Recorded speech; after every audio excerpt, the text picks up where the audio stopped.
Okay. And I just wrote it down for some bits. Can I just call it the meeting to order? I want to welcome board members here. I want to welcome board members here this afternoon, and thank you to the public here as well. This is the first meeting of the new board, 2022-2025. I want to particularly welcome our new members of the board, Sarah Brunton, Marie Plesko, Hank Bunk, and Tyler Harrison Hunt, who puts in his apologies for being slightly late. I hope we're going to have a constructive and enjoyable 3 years together, and I hope we can get action for local residents on certain issues. We need to start with a prayer, and I may have had to start with that first. Andre has agreed to do the prayer. We can remain seated, but the prayer is on the whiteboard or on the screen. And just a moment. And apparently every meeting we start with a prayer. Wait a moment. Thank you.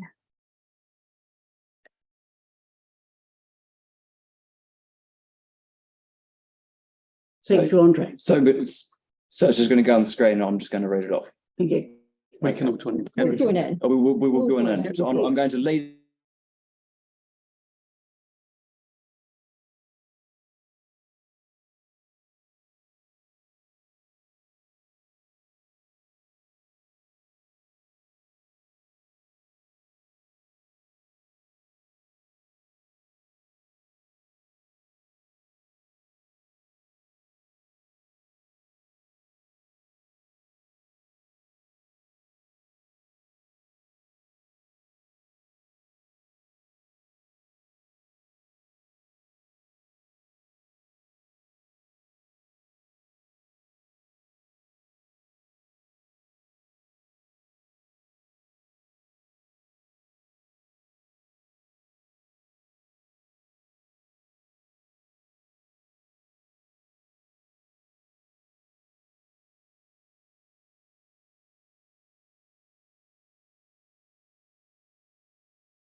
The Local Government Official Information and Meetings Act 1987, or any other act.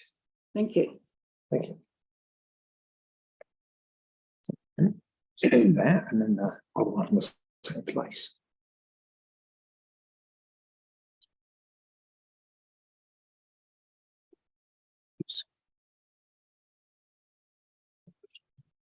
While signing, we'll skip the smile. Now what I'll do is I sign both copies.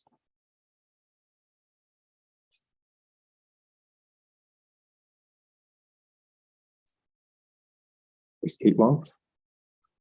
Welcome us all, mate. Again. Yeah. I think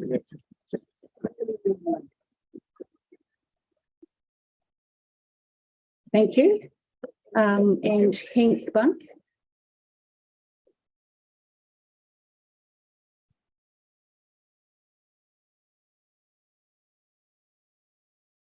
I, Hendrikus Bank, declare that I will faithfully and impartially and according to the best of my skill and judgment, execute and perform in the best interests of the Halswell-Hornby-Riccarton community, the powers, authorities and duties vested in or imposed upon me as a member of the Waipuna Halswell-Hornby-Riccarton Community Board by virtue of the Local Government Act 2002, the Local Government Information and Meetings Act 1987, or any other act. Thank you. What's like that? That's like that. That's like the bottom.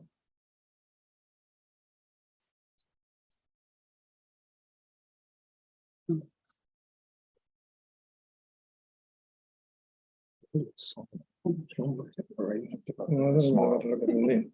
Yeah. Look, not Give it a while. Over here. Now, I will count. it again, Hank.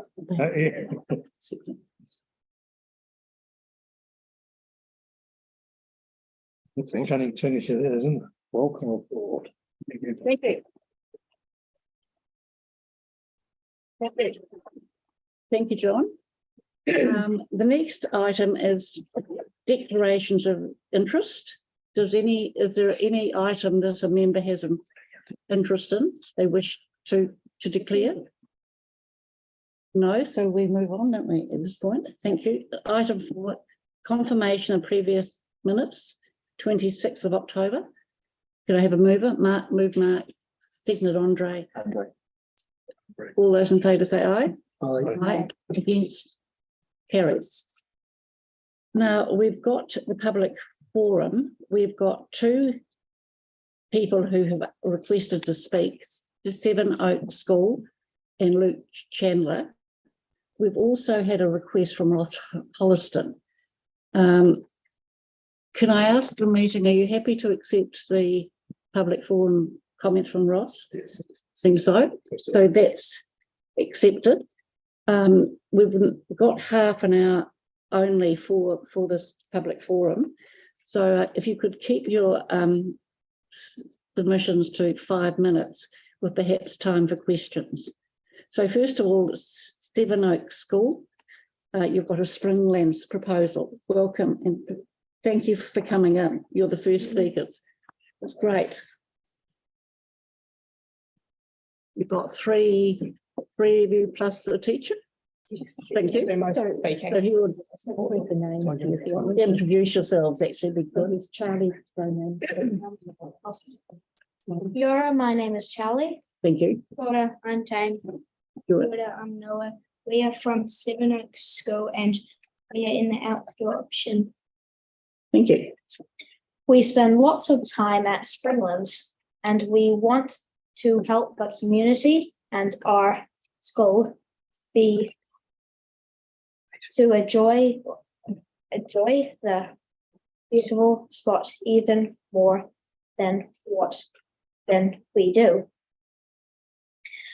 It can help us learn more about nature, become an environmental school, and, you know, have some fun. We love spending time there and want to help to make it an even better space for us. Other schools and the community, would love your support with us. Here are some of our ideas. Thank you. These are just. Oh, up. Thank you. Third slide of the PowerPoint. First one. In Barrow School, you're coming Yeah, in the Barrow School. Oh, just the first one slide up. Thank you. What do we want to add to Springlands? We want to add picnic areas so people can sit down, look at signs and read while they're sitting down and eating, about the native plants we've planted, some how to keep it, and we also want rubbish bins because we see lots of litter lying around everywhere, signs that explain what there is in the area and what you might see. Go to the next slide. Thank you. Anything anyone wants to add there? Can I ask, are you wanting something from us? Do you want us to provide a picnic table? Well, part of it, we would also have some fundraising ideas, which are further in the script. Okay, Page it says that. okay, Next screen. Yes. good. So how do we handle this point? Let them keep going. Keep going. Okay. One more. You want me to just go through? We would like to have rubbish bins because, as my friend Noah said, there's lots of trash laying around and it's also polluting all the springs that are around.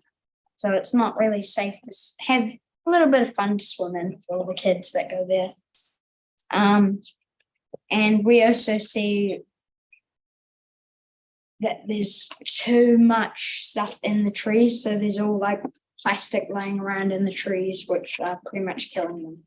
And we saw one bird dead on the floor that ate a big chunk of plastic. So yeah. Thank you. Next slide, please. Spring ones. We think that some signs are going to be good to tell people about what is a wastewater management plant. Is this a reserve? What is this? And also we would like some signs to tell what lives in the plant, the wastewater plant. Thank you. Is that the end?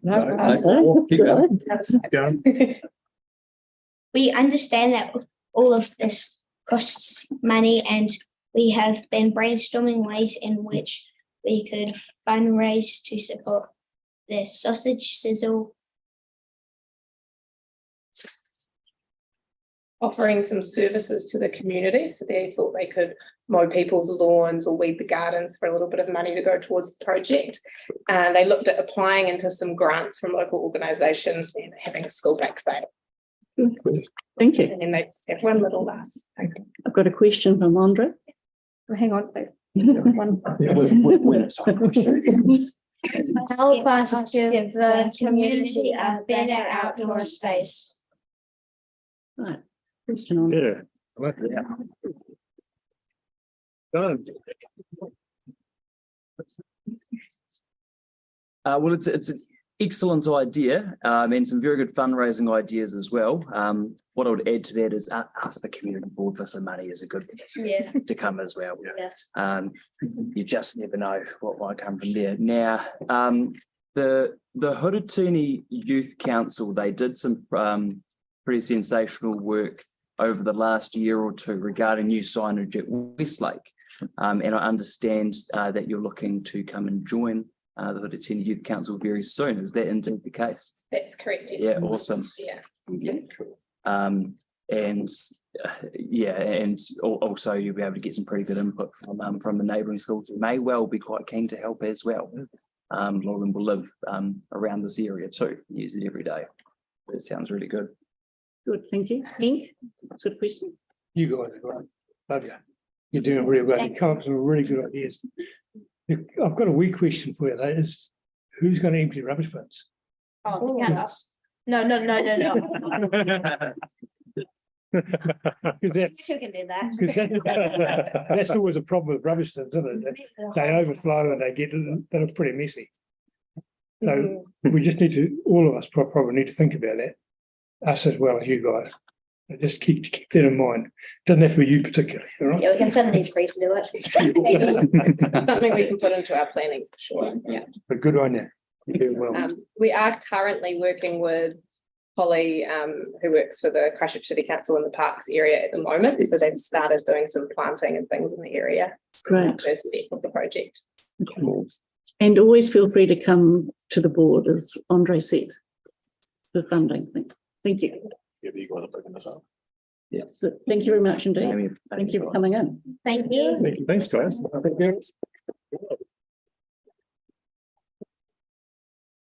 Now, I've got Mr. Luke Chandler, who, as you know, is sort of no stranger to me. Coming to talk, Luke, about Stockburn Park revitalisation and traffic on Takara Venue. Yeah, so I live on Takara Ave. Some of you might know where that is. Effectively, we have a bit of an issue since the cycle lane was built with traffic from the high school, and also some, I suppose you call it, disorderly behaviour from school students, playing loud music at all sorts of time during the day, and just general antisocial behaviour. And also with the traffic at the end of Takara Avenue, it bends and then goes to Middle Park Road. And it's quite a mission to get through this road during the middle of the day. And it's a bit of a hazard and it's a crash waiting to happen. And some time ago, I approached the traffic engineer for the ward about putting a mirror at the end of on the bend. And he seemed to suggest that it would make the road more dangerous. How, I'm not quite sure. It'd be nice to see what's coming on this corner. So yeah, potentially looking at getting a mirror installed and some speed calming measures. And also maybe the board writing a letter to the school asking them to remind their students to be courteous to neighbours in the area. And if they don't need to drive to school, then take public transport. We have plenty of bus routes that go past the school. So it'd be good to get involved with that. And as I tend to do every new board meeting, with Stockburn Park, we're still waiting for the pool to be demolished. That was demolished in 2007, the other parts of the complex, and we're still waiting for the toddler pool to be torn down and turned into grass space. So it would be good to finally get that sorted out alongside, now that the service centre's gone, would be good to get it all sorted out once and for all. Thank you. Thank you. Any questions?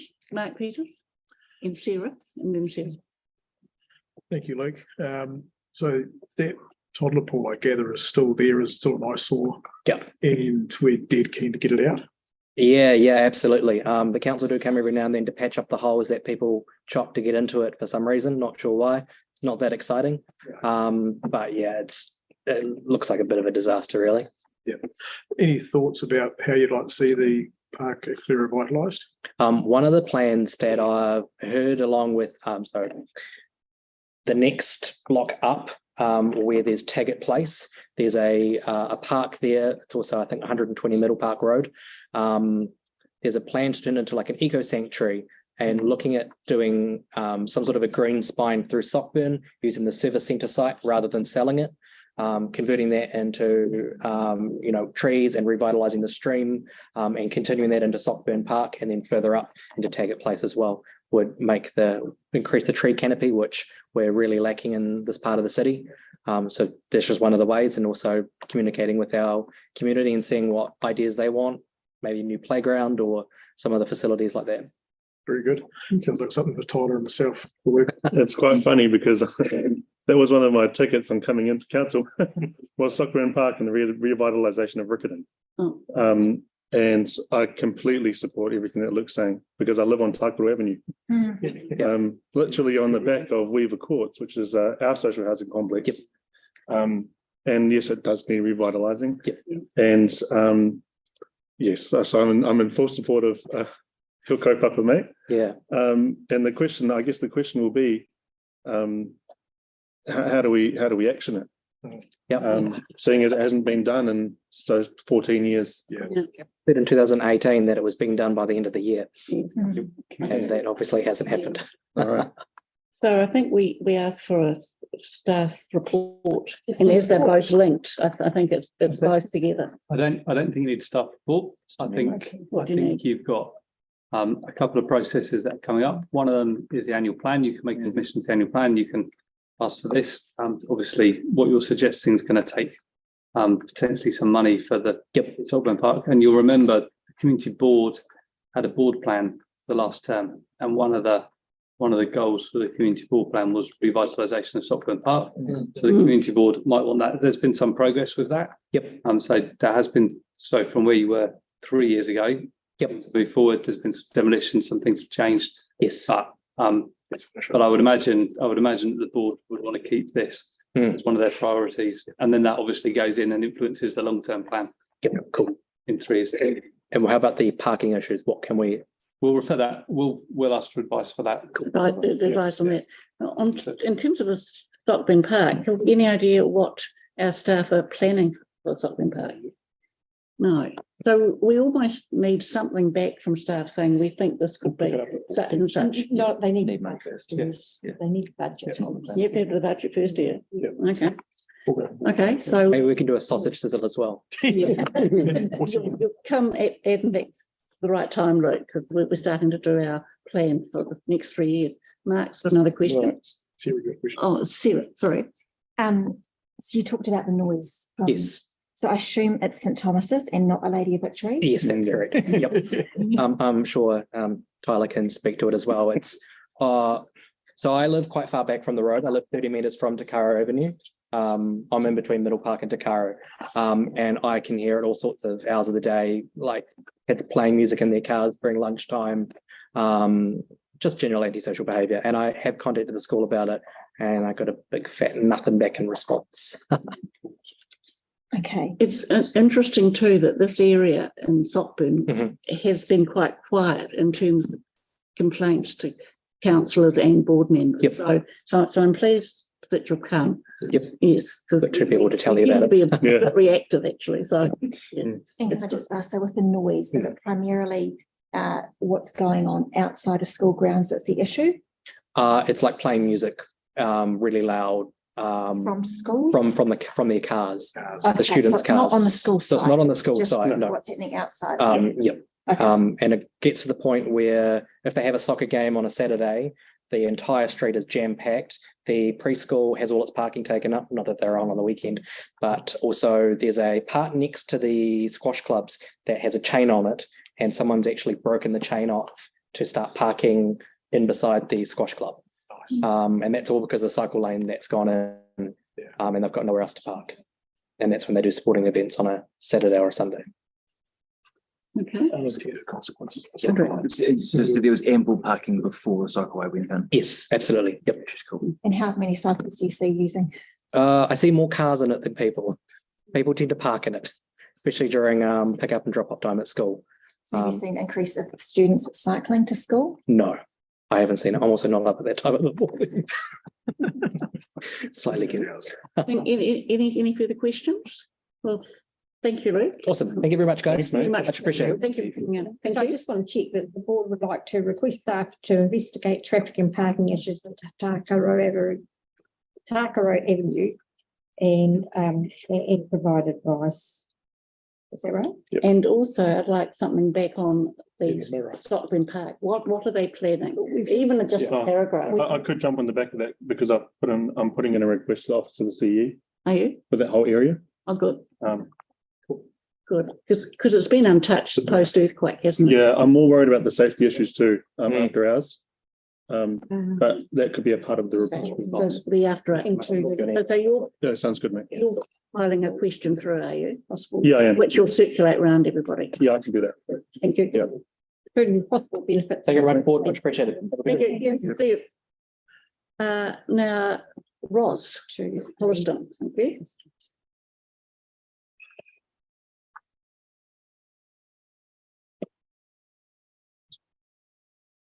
Welcome, Ross. Good evening. Thank you. Firstly, congratulations everyone who was elected. It's good to see you all here. This is just a summary of a meeting held on the 30th of October of GHRA. At this meeting, I raised a number of concerns which will be lodged as a legoima with council. Regretfully, a number of these relate to the transport division within council.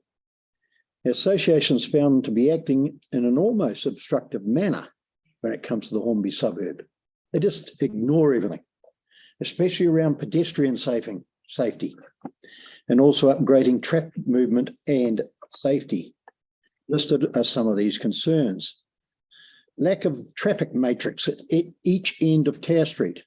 We must remember there's a police station in here and they can't even gain access onto the main South Road or Amy's Road in some cases. Lack of a continuous footpath on the northern side of Main South Road from Carmen Road to Springs Road.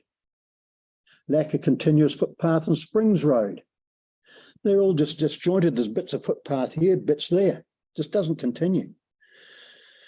Lack of traffic safety measures, including pedestrian, which will not be addressed by the current cycleway plans around Waterloo Road, Gilberthorpe's Road intersection.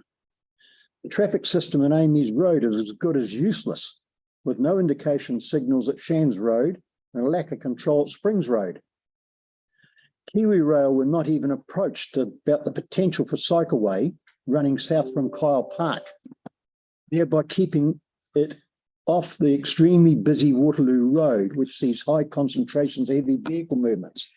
I wrote one letter to Kiwi Rail and was told, yes, it could be put through as far as Carmen Road. Council said it's too difficult to deal with them. We find it's the other way around, unfortunately.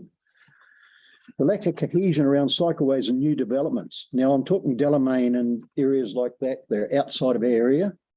There's cycleways in them, but they're joined to nothing. They start here and stop there. There's no other cycle. They're not near other cycleways. They're joined to nothing. They go nowhere. The state of High Road has been left in after the cycleway is completed. The road now has manholes that have become raised. Potholes, a deep gutter on the west side has not been remediated and generally looks a lot worse for wear than it did before the construction of the current cycleway. High Road now presents more problems than before construction through the planning team failing to listen to local concerns. Vehicles are now stopping in the road or on the cycleways to discharge students and early childcare children, as there's nowhere on that side of the street to safely disembark. A recent funeral at St. Bernadette's had the same thing happening, with mourners stopping and getting out of cars mid-traffic. Staff were warned that there would be problems and that the west side was the correct place for the cycleway to be placed, with less street crossings, therefore less expense. Did they listen? No. We hate to think what will happen when and if the planned link between Waterloo Road and Chalmers Street gets built. And I've got the plans of it here. They've been around since 2010. Or when the commuter rail station was built on Kyle Park. Now that will happen coming forward. It can only get worse, and only because of those in planning know best and fail to listen to the locals who know the area. Donnell from Traffic advised me you can see no issue of concern around the construction of a parking zone around the church on the corner of Waterloo Road and Gilberthorpe's Road. Now there seems to be once again constraints with the planners. In that thing, I saw that there's very little construction. I'll let you know, 304 Waterloo Road is now under construction. Number 4, Gilberthorpe's Road, which backs onto it, is due for construction. 8 and 10 Gilberthorpe's Road is due to start shortly, and that's Housing New Zealand. That's right in that area, right where we were talking about. Yeah, they're just things that we're concerned about in the area. As I say, I've got a copy of the plans of the road across Kyle Park to join up with High Road and Chalmers Street. Does that mean heavy traffic's then going to go down through the cycleway? Once again, they didn't listen. Sorry about that. I'll leave these with you. Okay, thank you. Now, I was wondering if it's, we're doing a bus trip around Hornby late January. I'm wondering if you'd be able to come on that bus trip with us. Definitely. A couple of residents, and as we go through, show us. Or maybe meet on Yes. site. I think we might meet residents on site Or- at the place for the bus. We can arrange that. That's a good idea. arrange that, yes, Good idea. because I think we have to see it on site actually. That's right. Yeah. The mayor said at one stage that the east is broken. I'm sorry, it's not the east that's broken, it's the whole city. and other suburbs are broken as well, and they all need addressing, not just one area. Okay. Mark's got a question. Did you have a question? Oh, I could always think of plenty of questions for Ross. I think Ross has covered that rather well. So thank you for coming to speak to us. And we will get those action items through into the system and chase them through and see what we can make fall out. Thank you. Any other questions? Ross, thanks for that. It's a nice substantive list.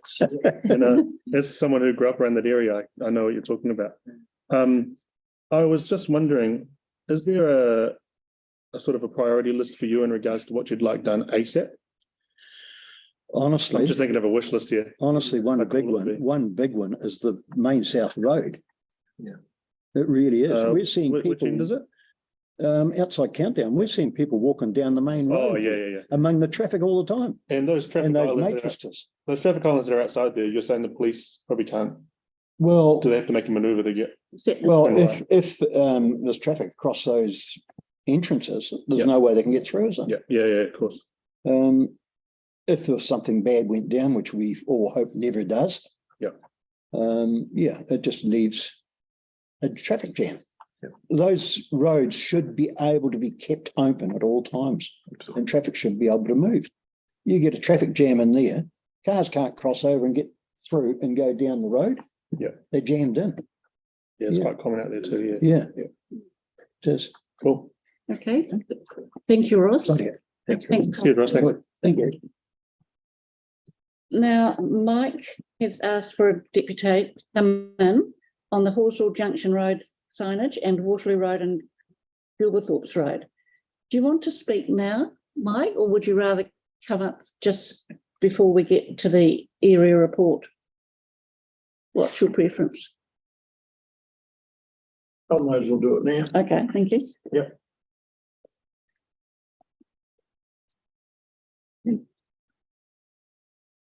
I'll be quite brief with the Halswell Junction Road signage. It's just that people get frustrated when they come to the community board about an issue that really affects them. And the community board asked to meet with staff. In this case, it was NZTA, and NZTA refused. It's not the first time our board's asked to meet with staff over another issue as well with Muletair subdivision. Our board resolved to meet with staff, and staff from the council say, no, we're not going to meet with you. So that's a bit of an issue about how you guys as elected members and community advocates can actually do your job when the organisations that we've got to deal with just say, bye-bye, don't want to talk to you. So that's really frustrating. So anyway, I know that issue is at Halswell Junction Road is wrong. We know it's wrong, but they say it's okay because they've got discretion to do this and that and the other thing. But anyway, just that's sort of frustrating, and you know your role as elected members, it's really frustrating. And the other thing, the Gilberthorpe's Road, Waterloo Road intersection, that is something that we've been working really hard with, and we've been talking traffic lights. Our board have been saying traffic lights for years at that intersection. But what we see and what you guys are seeing in your report today is, nah, you're not going to have traffic lights. Nah, this is the way it's going to be. And no, oh, we're just going to close down Moffat Street, put a cul-de-sac in there and think it's going to make it safer. It's probably going to make it worse. So how can traffic engineers come back with a daft idea like that after they've listened? Our member of parliament has been strongly saying we should have traffic lights at that intersection, but staff say, nah, this is the way it's going to be. And that came through with the area in the area report. So that's just my frustration. So I'm just warning elected members of, that these are the frustrations. And unless we can turn the, as I've said many times, unless it's a democratic society that we're in, and unless we can get the horse off the jockey, the horse being the bureaucrats in Hereford Street, off the jockey, who is the elected members, so that we can get the elected members, the jockey back on the horse and get that horse pointed in the right direction, it's going to be a very difficult 3-year term for you. So one of the major things I think we've got to try and do as citizens and as community board is to try and get that bureaucracy to actually listen to us and don't say, no, we don't want to talk to you. Just go away. Forget about it. That's not going to happen. And I hope you won't let it happen. Thank you. We'll do our best, Mike. Is there any questions? Thank you. Sorry, Helen. Any questions? Yes. Yes. You're wrong in the table, Mike. Any question, Mark, you've got one. So I gather you're pressing us to press harder at the organisation, which we will obviously will. And Gilberthorpe's Waterloo is obviously not satisfactory in the report. We all know that. So you've heard nothing further, obviously, about the report back from the 2 years ago meeting that we had. Only what was on the agenda for your meeting today. Yes. Very good. It's very, very frustrating. And, it's just, So until we can get the ship turned around and going in the right direction, it's going to be very frustrating. But yes, I put it in your hands and wish you all the best. Thank you. Thank you. Any further questions? Thank you, Mike. Thank you for coming out. Presentation of petitions, none. So we're moving on to staff reports, and the first one is the naming of the new stormwater facility. Mark Rice is here, hopefully. Thank you. Have a chair, Mark. So for the new people, if there's a staff report, the staff tend to come and present, and at the end you can ask questions. At the time we're debating whether to proceed or not, the staff step back from the table. So it's purely up to the board to decide on the next movements forward. So thank you, Mark, and perhaps if you proceed with the presentation, say about 5 minutes. Yep. Thank you. Hello. So as Mike said, I'm one of the horses in the stable. And I guess the first I think I sent through a file with some photographs and some areas and stuff on it as well. It'd probably be worthwhile quickly going through that to make sure that everybody is aware of what's inside the site rather than just what's on the kind of outside of the site that we're talking about. So it's basically in between Cashmere Road, Sutherland's Road, Sparks Road, and in that kind of an area of town. The finished site is going to be just around about 100 hectares of stormwater basins with recreational paths and areas of native planting, deliberately constructed habitat for lizards and aquatic life and that kind of a thing. So it's going to be a pretty significant thing within the city, sort of roughly the size of South Hagley Park, to give you a kind of an idea. So and the first piece of the site is going to open to the public, including the car park, which is accessed from Cashmere Road on the 18th of this month. So not very. Yeah. Next Friday. Yeah, next Friday, that's the one. So yeah, I think it's going to, hopefully it's going to make a pretty big impact on the area and be something really positive. And it's already making a good impact on the downstream flooding around the Heathcote River. So basically everything that's non-tidal, so that not the complete lower reaches of the Heathcote, but it reduces flood risks in the sort of mid Heathcote region or area. So yeah, I guess a couple of the photographs on there. There's I think if you pick up to the first one, to give you an idea. So that basically shows an area of the site. It's further through construction than that. That was the most recent drone shot I could find. So basically what you can see there, basically until you get to the houses at the other side of that plan is one part of the site. That's kind of where just at the bottom left of that picture is where the car park's constructed, and it's just about to be that's basically the road's been sealed today, or slightly widened and sealed around there, and the entrance to the car park's sealed, so it's good to go. If you click down 2 pictures to the map, that photograph only shows the sort of strip. It'd probably be easier if I stand up and point to it just to make so that my descriptions that just shows basically this portion of the site here. So just for an idea of the scale, and it's this section here that's going to be open next week to the public. Thank you. So sorry if that's taken up too much time. On the report itself, I guess presumably, well, based on some of the questions and stuff I've seen that are likely to come through today, it's a name for the area, which is it's been discussed with Naitahu. The name had shown up on some previous maps of the area, which I think were from 18 sometime in the late 1800s, I think was the first reference to the area being called Takuru and on some maps. So it's not a gifted name, it's a name that's been used in the area for a while. And there's another portion, there is a portion of the site which is known as Eastman's Basin, which was named by the council in 2015. So the intention is that area is still called the Eastman's wetlands, and it just lies within the greater Takuru area. And the same with Kashmir Stream and other areas retaining their existing name, but just within the area called Takuru.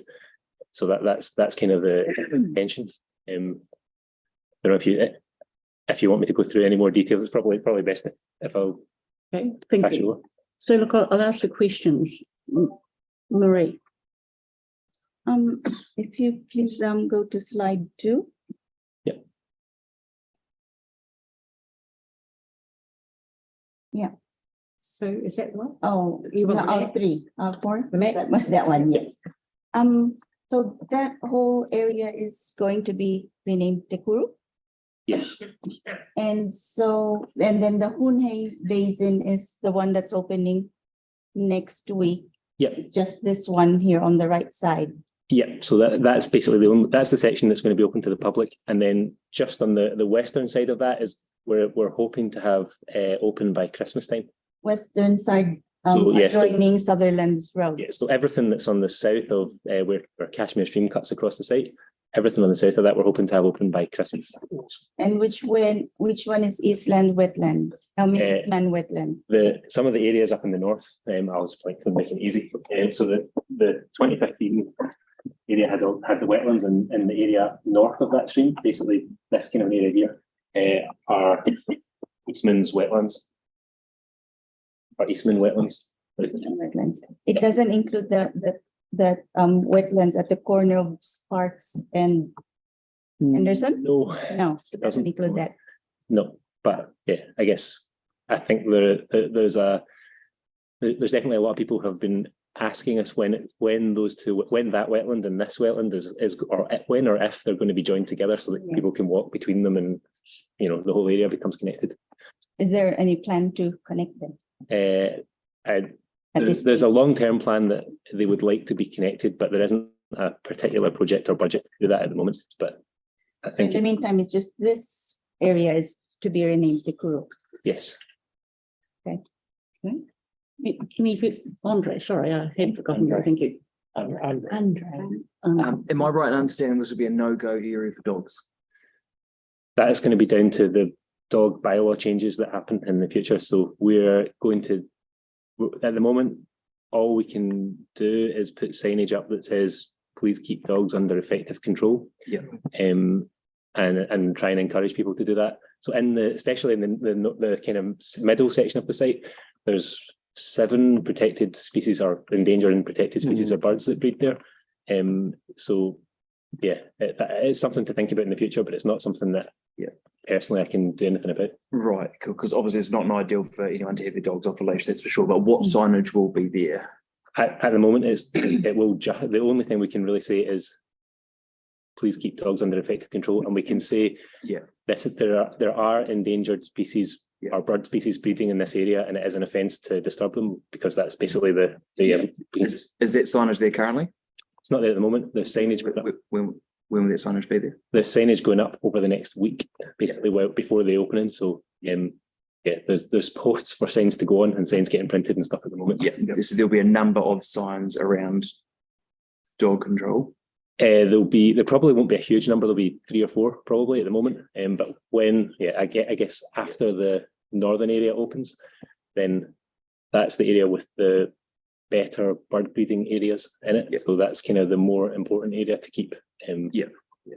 To keep dogs under control. And The reason I ask is I foresee significant issues coming. it has been suggested that we should probably, if possible, discourage dogs being off leads or trying to keep people try to encourage people to walk their dogs on one part of the site, particularly maybe even the southern part of the site, and keep them so that there's somewhere for people to walk their dogs, but it isn't actually in the high importance bird breeding area. So that's Beautiful. Thank you. Any further questions? Sarah? So the meaning, the blow with the fist. Yeah. Can you just elaborate on that a little bit? To be honest, I don't have a great deal of knowledge about it myself. So that's just basically a translation that that we were given of the words that were on some of the older maps. So I don't personally know the detail, but I can find out more information if you like. I can help. So with the Ngāi names, they usually affiliate to stories, historical stories of our past ancestors that have either passed through, or something that's happened, an event that's happened, or the landscape be looking like something of the sort. I can't think as to what the blow of the fist would actually relate to. I don't know Ngāi Tuahuriri stories because I'm not from there. So that's where the namings usually come from stories. Thank you. Thank you. Any, Mark, thank you. I noted the report that there's 100,000 native trees. Yep. Going into the area, which is extremely significant. Have that planting already started out there, or is it? We're probably, I'd say we're probably 50% of the way through that planting at the moment. It's been a real challenge to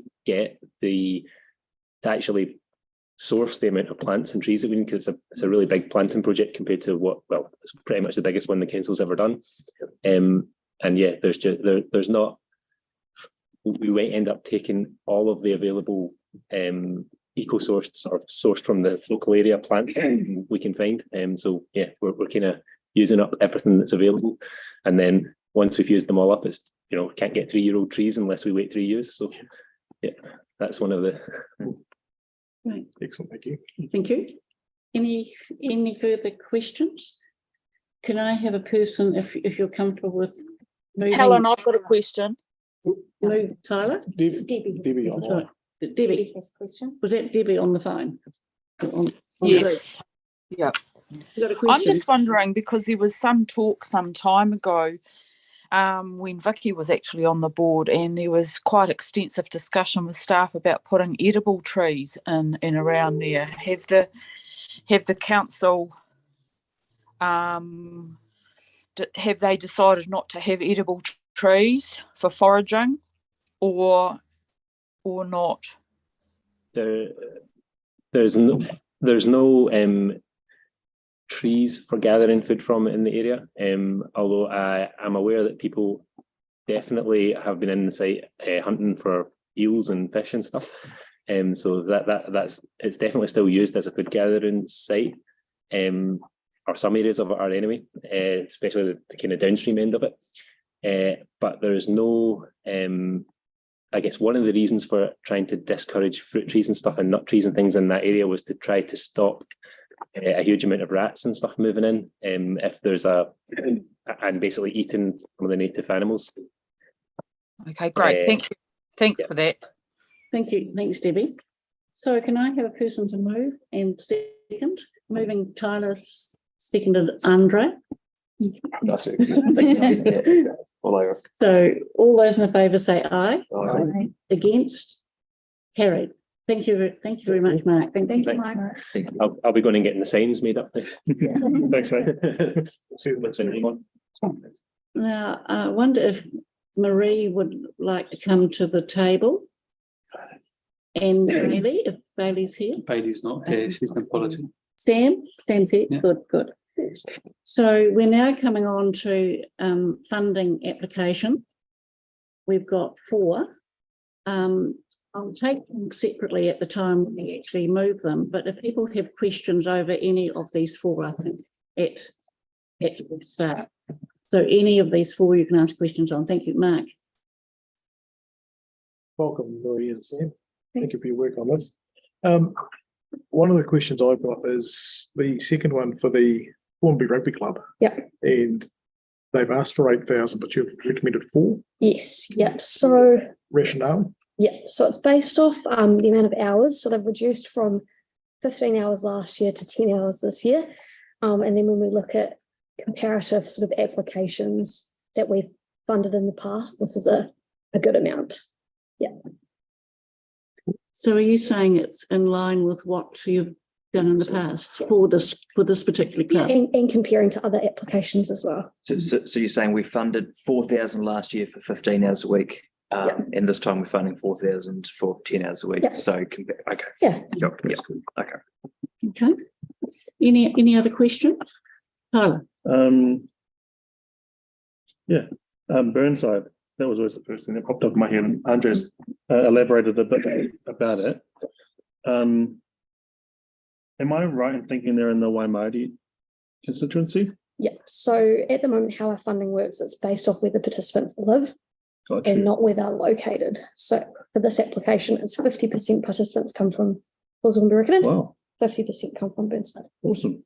So do you mean participants by the users of the park? It is in cricket. Of the club or Of yes, that club. it's the club. Cool. Okay. Any other questions? Okay. Can I ask you to stand back from the table? Team. And we'll start with funding for Burnside West Christchurch University Cricket Club. And recommendation to fund 4,000. Can I have a mover? Moved Gamal, seconded Henk. Any debate? All those in favour say aye. Aye. Against, carried. The next one is Hornby Rugby Football Club. A mover, is it? A mover and the seconder, mover Mark, seconded Tyler. Any debate? All those in favour say aye. Aye. Against, carried. Thank you. Greater Hornby Residents Association. I've got a mover in Mark, seconded Sarah. The grant is for 6,000. All those, any debate? All those in favour say aye. Aye. Against, carried. And the last one, Kennedy's Bush Road Neighbourhood Association. It's Asking $350. Move Marie, seconded Andre. Any debate? All those in favour say aye. Aye. Against, carried. Wow, that was speedy. Thank you. What a meeting. Now, item 10, the Halswell-Hornby-Riccarton Community Board Area Report. Matthew, do you want to go to the end of the table or do you want to I can go to the end of the table if you want me to. Right, Yes, I do. go to the end of the table. Well, I can't have the report with me Oh, okay, because I'm plugged in. okay. Well, you're But happy yes, if we got Matthew says I'm going to say it. Take it as read. And Any and questions, yes. So questions, please. Andre? I'm going to answer this question while it's popped up in my head, and we were discussing this on the weekend around summer with your neighbours. Now, applications close in August. Most people aren't thinking about summer barbecue in August. Is there an opportunity for us next summer to, you know what I mean? I'm sure there is. To spring. Happy, cool. That's We can work that out. that answers that. Right, thank you. Does anyone want to, in view of Mike's deputation, talk about the Horsell Junction Road signage? Mike? Yeah, absolutely. Yes, okay. Be wrong not to. I noticed in the report that basically NZTA are pushing back and our staff are pushing back. Is there still an avenue where we can get that sign moved to something more sensible than where it is, or reduced in size, because everyone knows it's an absolute eyesore to Mr. Rolls' place. Matthew, have you got any response to that? Advice, what way we can go? You've been had- through this a bit So more than I have yet. You've had 2 reports from council staff. Mhm. You've had 2 reports from the New Zealand Transport Agency, Waka Kotahi. Everybody saying that it complies and that it fits.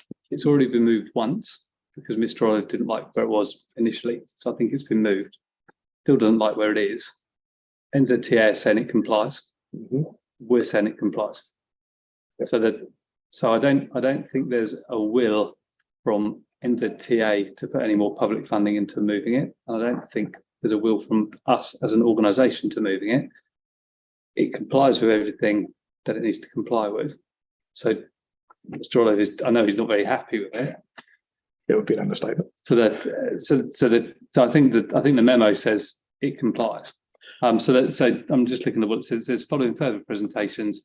I know that was from here.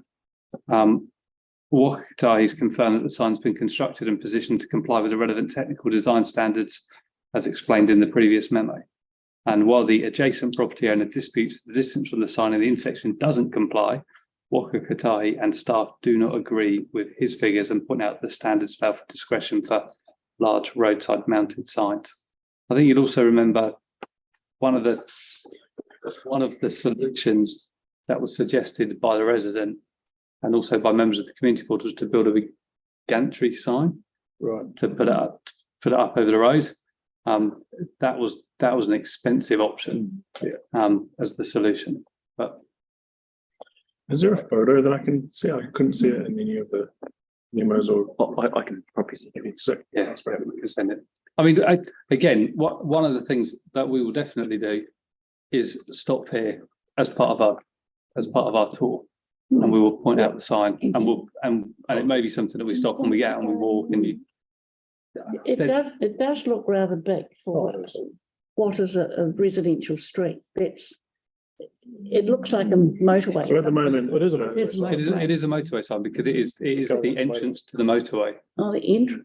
isn't it? So if you think you come, well, no, it's the entrance because as you're coming up towards the junction There's no road. way onto the motorway there. Yeah, but it's directional to say you're about to hit the roundabout to come onto. Yeah. So if you want to go on the mountain, Okay. But going the other way, coming off the motorway and going into the residential street. you don't see it. No. You don't see that. I see the back. Maybe it's changed. This was, I would be keen for us in some way to find a way to work on that still further, because I don't think the answer we've got is quite what the resident or as a board we would be settled on. Well, we can perhaps stop on that bus trip, I think. Tyler. yeah, I guess the next question is, what can be done? Where's the solution? Because at the moment, it looks like there's 2 substantial reports from council and Waka Kotahi. Mm. And then, I mean, it sort of sounds like a David versus Goliath kind of thing. And it seems very similar to the Motel 36 issue where she wasn't happy with it after the changes, Mhm. and it kept going back and forth. Mm. I'm trying to find a solution. Where would the solution be? And at the moment, it's not looking pretty good for us. No, I mean, we haven't ever found a path, have we, to actually go down? One of I the, mean, we're not clear, I don't think, as a board. one of the solutions I think Yes. we heard from Mr. Oliver on stage was to physically move the sign from where it is further towards Halswell. So it's on the other side of his view from his barn. So that's something I would certainly like to So investigate. you need to remember it's a Waka Kotahi sign. Mm. It's not Christchurch Council sign. They say it complies. They've already moved it once. Mm, mm. They don't want to move it again. So that's part of the tension with it. As I say, I'd like to find a solution rather than just. Yeah, perhaps on the bus trip, we can stop and Greg Olive's there actually to say what he thinks the answer is. We will definitely be touring that area. Sarah. Cool. So he's complained. Has there been much other feedback from the local community about the sign? No. So it's one person. Not the It's one outside person his property, it blocks his view. From the bar. Yes, and he's got the block of development too. It's not just a single residential house on It's not- a quarter acre. He's got a development planned. Subdivision. Yeah. So it's a developer and it's currently blocking a view of one of the properties, which is not a house. currently? currently. I don't think it's registered that, so we'll talk you through it. Yeah. We'll go through the ins and outs of it, and it's a little bit complex, but it's good. We'll get there. It's been Thank around the you. table for a while. The next one is Waterloo Helen, Road. I've got my hand up. Road. Oh, Deb, I've got my hand up, Helen. I'm not sure if you can see it or not. No, okay, no. Go ahead, Debbie. Okay. Just following on from the new ones about that signage, just to let you know that we have met on multiple times with staff and also with Mr. Olive, and we did have a meeting, didn't we, Matthew, with just you, me and Mike, I think, when we were in the boardroom there, and had quite a constructive meeting. It has come to the point, in my opinion, is where to from here. So because just to highlight again that yes, it's an NZTA sign, but it's on a council road. Permitted activity. So anyway, I'll just leave those thoughts with you anyway. Thank you. It is a permitted activity for where it is, so it's not. Yeah, I think it was more the distance he was concerned about. As we know, I can't quite recollect that he wanted it further towards Halswell. I thought it was closer towards the roundabout itself. But Matt, you'll have those notes written down somewhere anyway. But that was just to highlight to the new ones there that we have had extensive meetings on this, but it is a where to from here. Anyway, we'll see what happens further. Okay, thank you.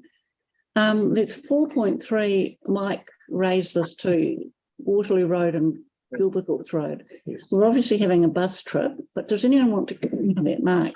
yeah, I just want to query Matthew and I guess through their staff where that report, that Waterloo Gilberthorpe's intersection is. Because we never got the report back out of that site meeting that we had.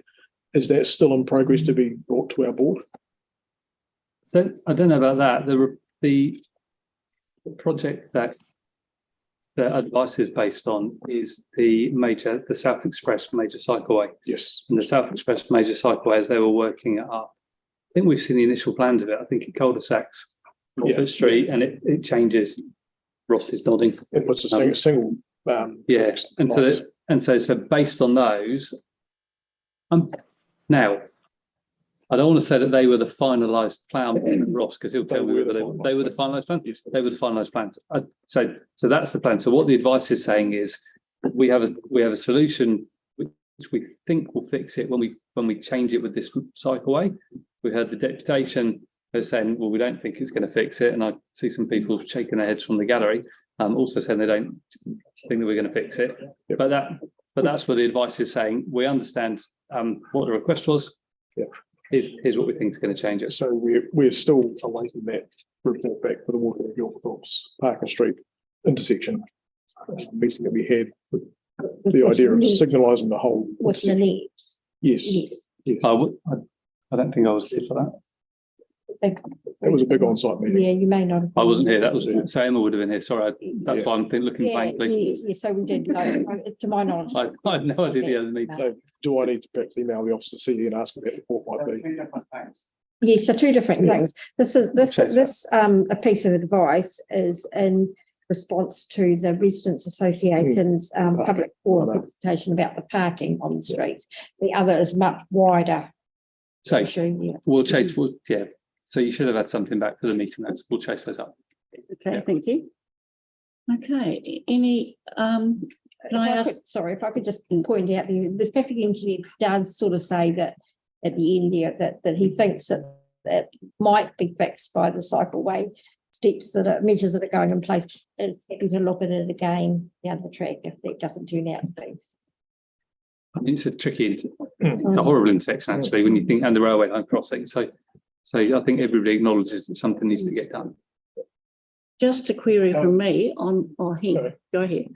I think actually looking at the cycleway plan, it looks like it goes into the railway crossing a bit and then comes across the road on stoplights and then carries on down Waterloo Road. Is that correct? Because that's how it looks to me. Yeah, I believe so. Well, without seeing the plan in front of me. I've been a cyclist and I'm fairly lazy in my manners. I recognise that. And I tend to cycle in a straight line, not make little diversions to go across something which I'm currently going across with a stop sign. I don't understand the logic, which says you have to go round the corner closer to the railway line to cross over a road and stop all the traffic again. You're effectively putting another stop sign in with the stoplights. So the old cyclist is going to come along, he's going to trip the wee signal thing stuck in the road. The lights are going to go red, which is effectively the same as a train going across. Yeah. Is it worth bringing the traffic? It's great for the cyclists, I suppose. To our sort of next meeting. Or briefing. Yeah. And have this as an item. I think this is the traffic engineer. So I think we're talking about a few different things. I think we're talking around major cycle routes. I think we're talking about a site meeting, and I think there are other wider traffic issues. So we've got a new traffic engineer. I think some of you met him, Andrew, who's going to join the board. Andrew's great. We'll get him out for some of the bus tours, and we'll get him for some of these site meetings. And Andrew's quite keen to come and meet with the board on a semi-regular basis. So maybe monthly when we do briefings, we'll have a 15-minute traffic slot, and we can start talking through some of these things. It's a very difficult intersection. Yes, there's no arguments about that. You know, so always has been. There's no quick answer. No. So are we putting this down to our bus tour then, as a starting point? No, I think so. You've had a site meeting. You've not had notes or anything back on that. So we will chase that up and we'll find out where they are. Good. So And we'll do that. If you table it for our next meeting, if they have got notes. Yeah. Mark. Another question, the community vision workshops. Yep. We've got a list of the organisations coming on to who is communicating with that, because that would be quite useful for us to know. So we've done them. I think I've mentioned it before. We've done them in two parts. We did a smaller group to begin with, and that smaller group said, here's what we feel the vision for this place is, and then we've gone out to a wider group to test that. And then let me tell you, the 24th of November, you've got a workshop here. And on the 24th of November, we're going to invite representatives from that wider group to come back and to present on behalf of, the people that met in Halswell, the people that met in Hornby, the people that met in Riccarton, what the vision was and what that looked like. So we're part way through a process. We've nearly landed it. We'll get back in, we'll present that, we'll give you the information. And hopefully that will shape some of your thinking towards your board plan priorities. Okay, Mark. One last one on Brockworth Place. Are we going to be getting advice back from the traffic engineers regarding the quantum of how many extra angle parking could you are? And it arrived today at, let me tell you, 5:56. 4:56, not 5:56. So it came in just before. So with apologies. So I've got, and I'll circulate it around the board, and it will be in a future area report. So everybody, we keep the public record of it. How many extra car park spaces would it give us? It's a bit complicated. I'll send the email for you later. Effectively, we've got an area around Brockworth Place, which you won't be able to see. So he said an initial area, and actually you're not going to get much more angle parking in this space. And here are the reasons why. And then he said, so first of all, in summer, angle parking can't be provided in the section. He's given us a section. But then he said to the north and the western side of Brockworth Place, actually, you might be able to get 11 additional parking spaces after the parallel. And then to the south and the eastern side of Brockworth Place, you could potentially get an additional 25 spaces. That isn't the place that the spaces were asked for. So the advice still stands that traffic engineers don't believe that it's safe because you're reversing out. And we've done some preliminary engagement with the local residents association to say, well, what do you think about? And the residents association weren't supportive of the angle parking. So they were saying, no, we've thought about it in the past. We've thought about this. It's not something that we would support. However, I'll forward this email to you. You can see the pictures, and if you need more information, when Andrew traffic engineer comes out, we can talk to him about that. Okay, Excellent. thank you.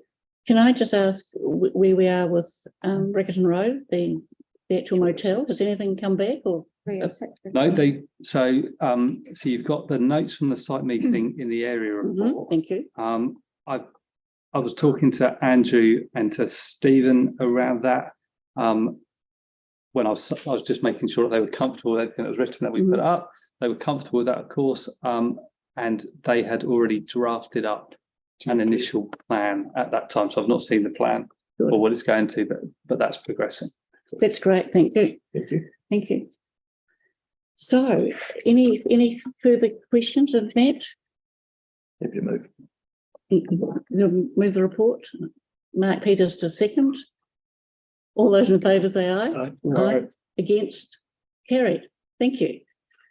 Now, I was hoping to finish this meeting at about 6:20 because we do want to talk about how we're going to plan our meetings going forward. And deadline is 7 o'clock, but Matthew has 6:45 as the deadline. I was going to, if we have an elected members exchange, can we keep it brief to within, say, 10 minutes, please? Because I also want to look going forward at one of our workshops or briefings on how we run this item, because it's been very lengthy in the past and it's very confusing as to whether we're asking for action or whether it's just information.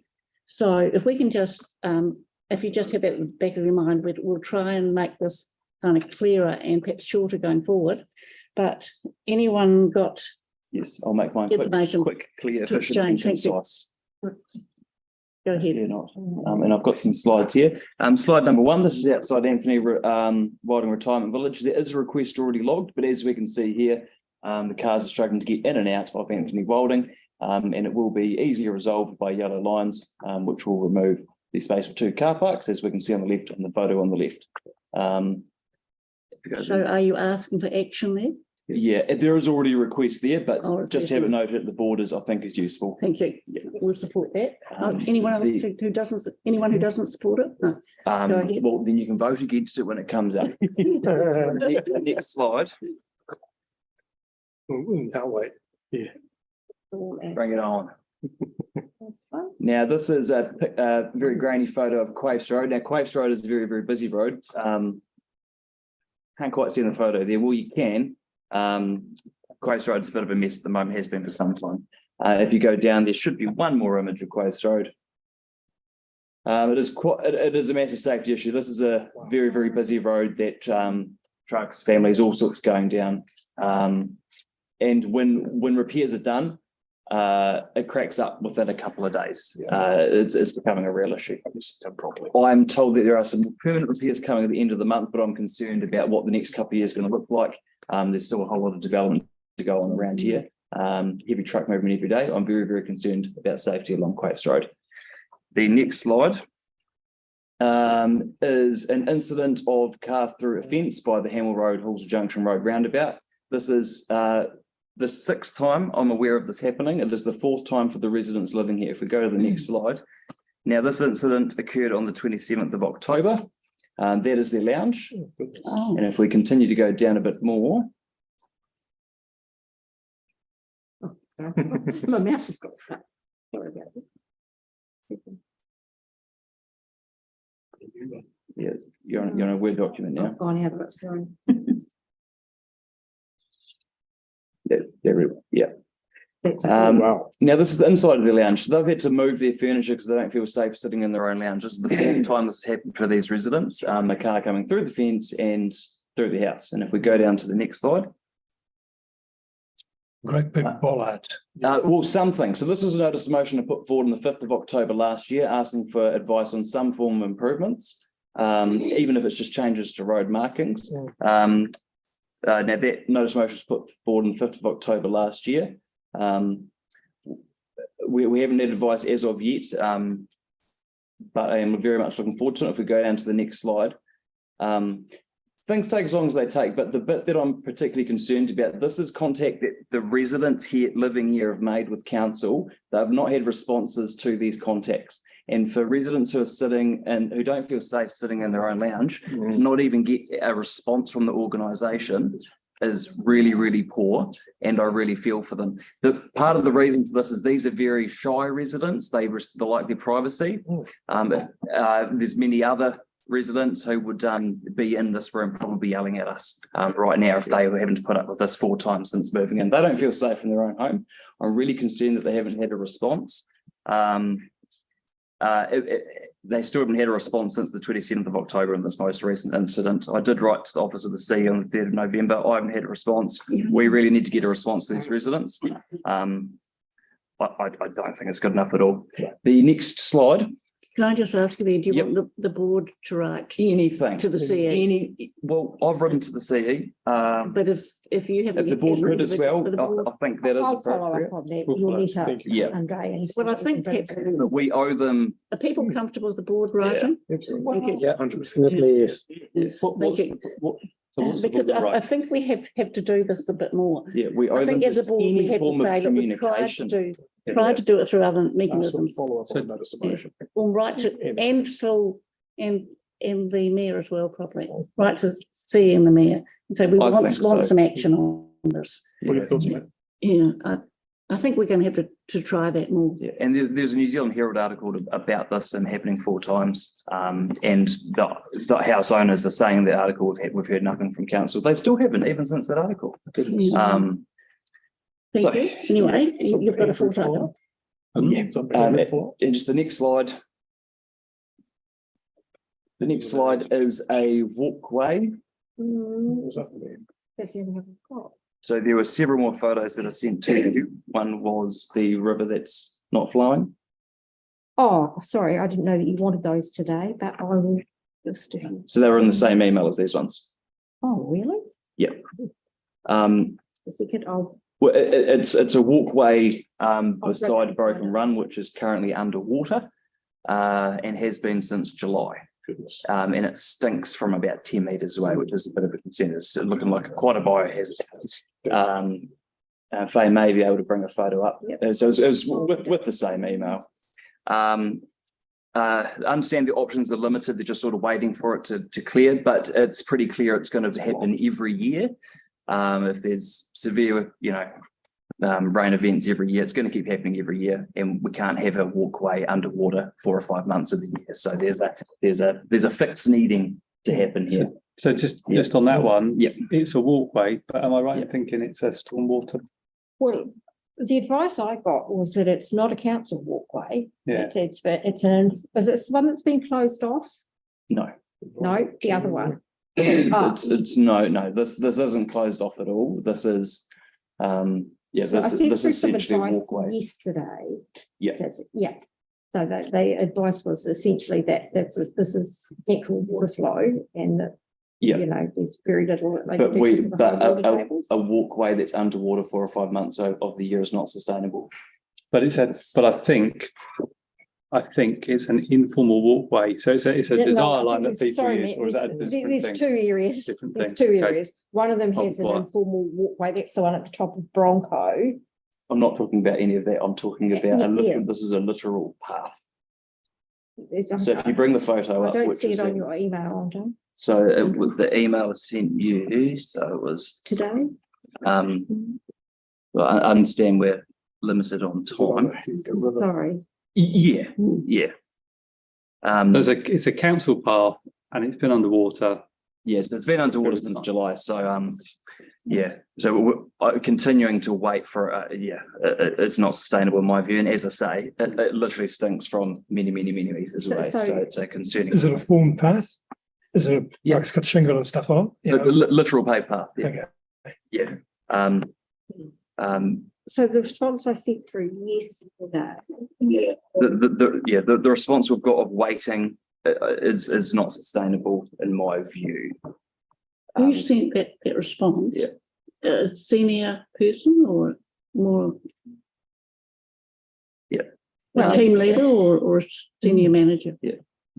Mindful on time. But can I ask who sent that response? The response came from me. I followed up on it, and from just staff who've been, so there's been a number of customer services requests gone, and I spoke to the staff who are dealing with those. The advice I got was that this is very high water table. It's at the invert of the Heathcote River. Okay. Due to the very extreme wet weather we've had over the winter, the table is high, and of course, basically that's where it's sitting.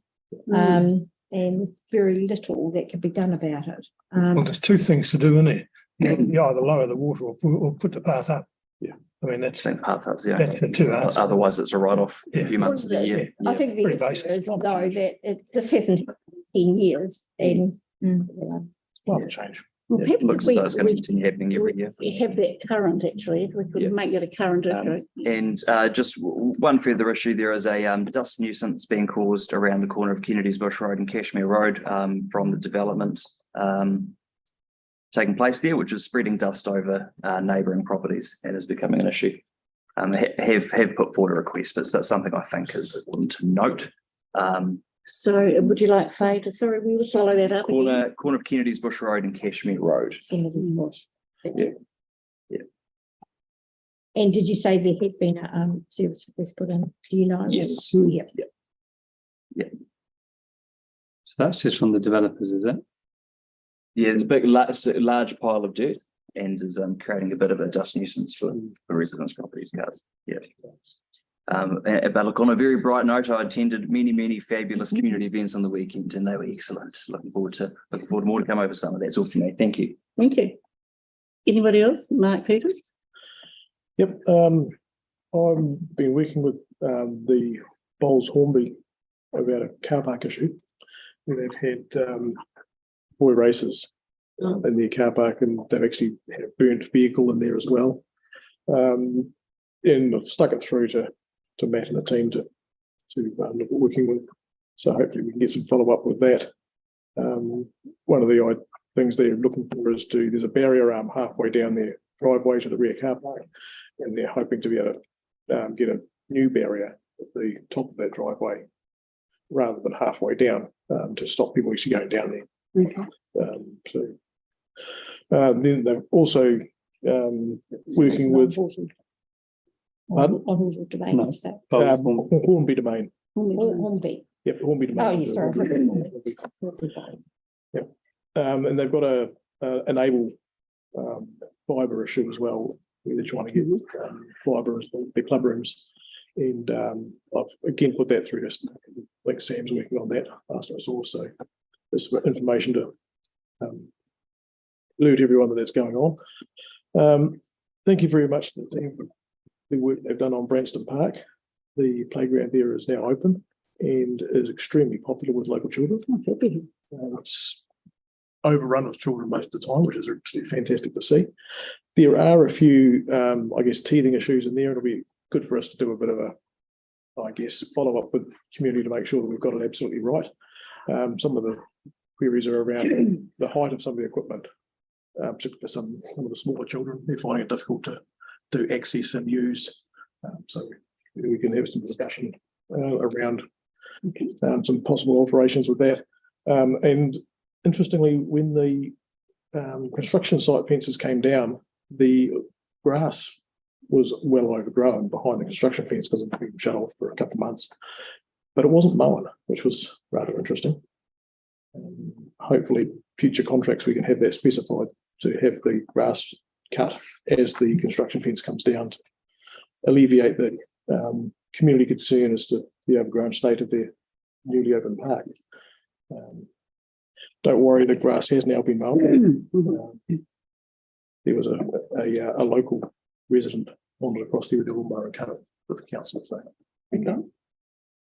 Okay, thank you. Now I'm planning to conclude the meeting at this point. We do have to discuss in a less formal situation our meeting times going forward. So if I conclude the meeting at 6:30. 28, I have. And I think I ask the public to leave the meeting. Going close to a cut here. You want to close with Carrick here? Yep. Okay, Tyler, do you want to close elected Karakia. He's there. Thank you. So I've is there one up on the forgotten these protocols. We will put up, Thank you. Hang on. the new year, I've got new it year. frozen.